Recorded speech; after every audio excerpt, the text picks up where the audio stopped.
For Democrats, Saturday, January 7, 2023, marked the official end of an era and the beginning of a new one.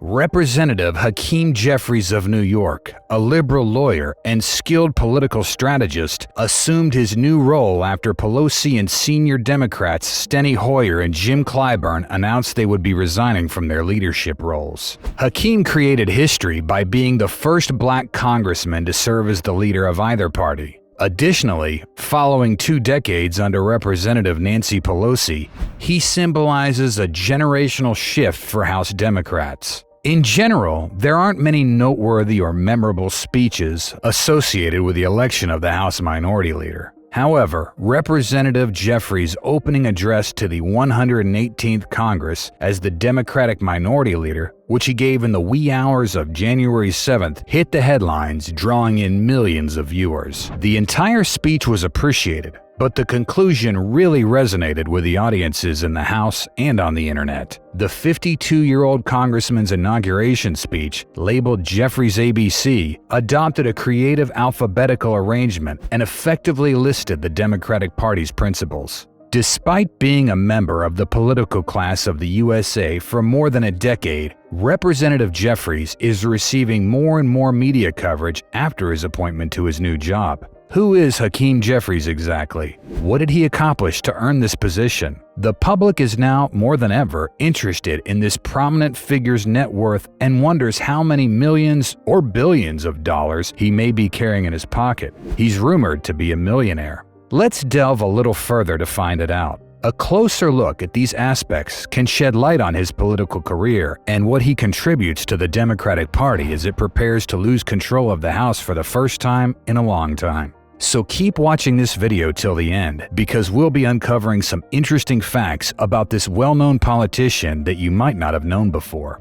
Hakeem Sekou Jeffries doesn't come from a wealthy background. He was born in 1970 and was nurtured by middle-class parents who worked in government in Brooklyn's Crown Heights neighborhood. His father, Marlon Jeffries, was a state-employed substance misuse counselor, and his mother, Lanita Jeffries, was a social worker. Hassan Kwame Jeffries, the younger brother of Jeffries, is an associate professor. Jeffries has 2 sons with his wife Kenessandra, who is a social worker as well. The family's home is in Brooklyn's Prospect Heights. Hakeem Jeffries attended several different schools for his education. First, he graduated from Midwood High School, after which he attended Binghamton University to receive a bachelor's degree in political science in 1992. His pursuit of further education led him to Georgetown University, where he graduated with a master's in public policy and attended the New York University School of Law. Hakeem received his Juris Doctor degree in 1997. After earning his degree, Jeffries began his legal career by serving as Judge Harold Baer Jr.'s law clerk for a year. He also worked as a private attorney at Paul Weiss Rifkin Wharton & Garrison, one of the world's most successful legal firms from 1998 to 2004. Prior to entering politics,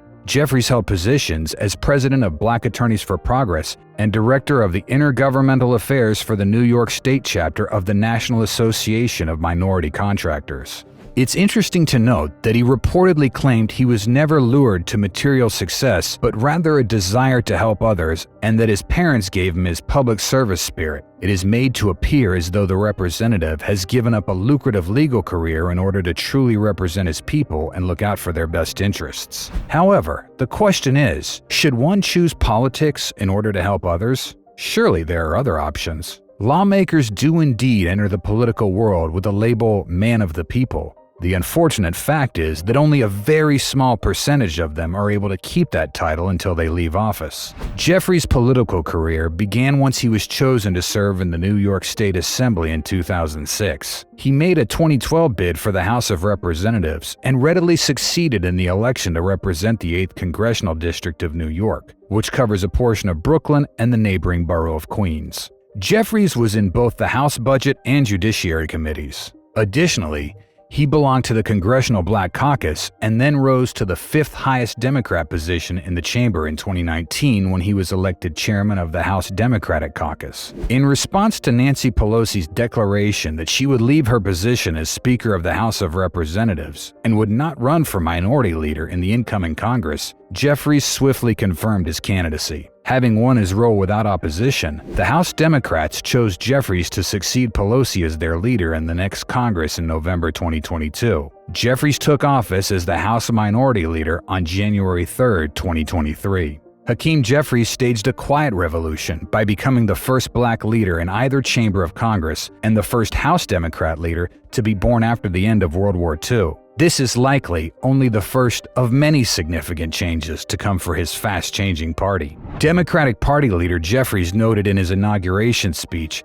that he wanted to make clear that Democrats would never compromise their principles. What's unclear here is whether the leader meant Jeffries' ABCs or the unspoken principles that Jeffries and his subordinates adhere to. Since he was first elected to represent New York's 8th Congressional District, Jeffries has been making the $174,000 base salary that a U.S. representative receives yearly. However, as minority leader, Jeffries' salary will rise. Leaders of the majority and minority parties each make at least $193,400 annually. Now, for an ordinary individual, a paycheck of $193,000 may seem like a lot of money, perhaps even a life-changing sum, but many politicians aren't motivated by that amount at all.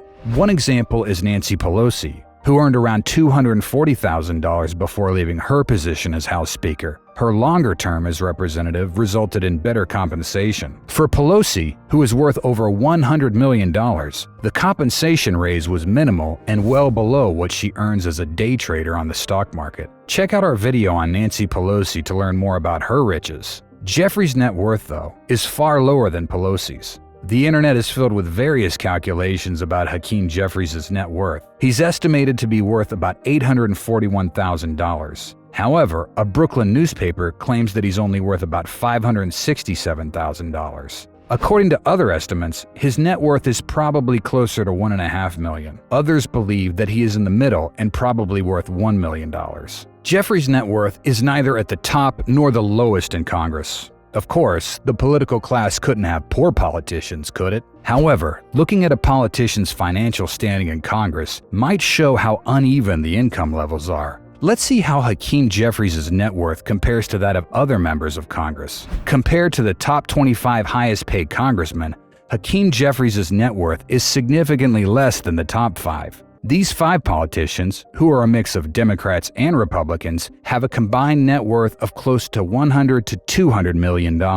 Republican Senator Rick Scott, for instance, is thought to have a $200 million net worth. That's a huge sum, raising the legitimate question of how these public servants managed to amass such substantial wealth. They would have needed to work for more than 500 years to earn that much money if they had simply relied on their pay, never spending a penny. So where did all this money come from? Deep findings would reveal that among the many methods by which these lawmakers can accumulate their money, business dealings and stock tradings top the list. Oddly enough, a recent investigation revealed that Pelosi's congressmen have always been excellent at investing. Even though there are currently no revelations indicating that the new Democratic House leader is engaged in any stock trading or cordial business dealings, we mustn't forget that Jeffries is also one of Pelosi's congressmen. Who knows? Lower-earning legislators like Jeffries may even rely on this method of income supplementation.